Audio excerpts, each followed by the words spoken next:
কোঠা বিরোধী আন্দোলন চলাকালে উত্তাল হয়ে পড়ে দেশ। এক পর্যায়ে শুরু হয় সহিংসতা। আন্দোলন রূপ নেয় ভিন্ন দিকে, মাঠে নামে সেনাবাহিনী, এরপর নিয়ন্ত্রণে আসে পরিস্থিতি। সারা দেশে সহিংসতার অভিযোগে শুরু হয় গ্রেফতার কার্যক্রম।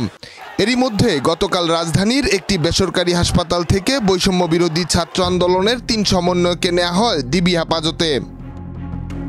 নাহিদ ইসলাম সহ ৩ জন শিক্ষার্থীকে নিরাপত্তা দিতেই নেওয়া হয়েছে ডিবি হেফাজতে বলে জানান ডিবির ঊর্ধ্বতন এক পুলিশ কর্মকর্তা। সূত্র বলছে, নিরাপত্তার পাশাপাশি আন্দোলনে সহিংসতা ছড়িয়ে পড়ার বিষয়ে কোনো তথ্য রয়েছে কিনা তা নিয়েও হতে পারে জিজ্ঞাসাবাদ। গতকাল বিকেলে রাজধানীর গণস্বাস্থ্য নগর হাসপাতাল থেকে ডিবিতে আনা হয় সেই ৩ শিক্ষার্থীকে। তারা হলেন নাহিদ ইসলাম, আসিফ মাহমুদ ও আবু বাকের মজুমদার। এই ৩ জনকে এর আগেও তুলে নেওয়া হয়েছিল। ৩ শিক্ষার্থী নিয়ে বক্তব্য দিয়েছেন স্বরাষ্ট্রমন্ত্রী আসাদুজ্জামান খান কামাল। তিনি বলেন, তাদের নিরাপত্তার স্বার্থেই আনা হয়েছে।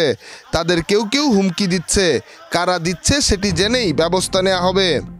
কেউ কেউ তাদেরকে আবার থ্রেটও করছে, এরকম তারা মনে করছিল, এবং তারা বিভিন্নভাবে তাদের গার্জিয়ানকে বলছিল।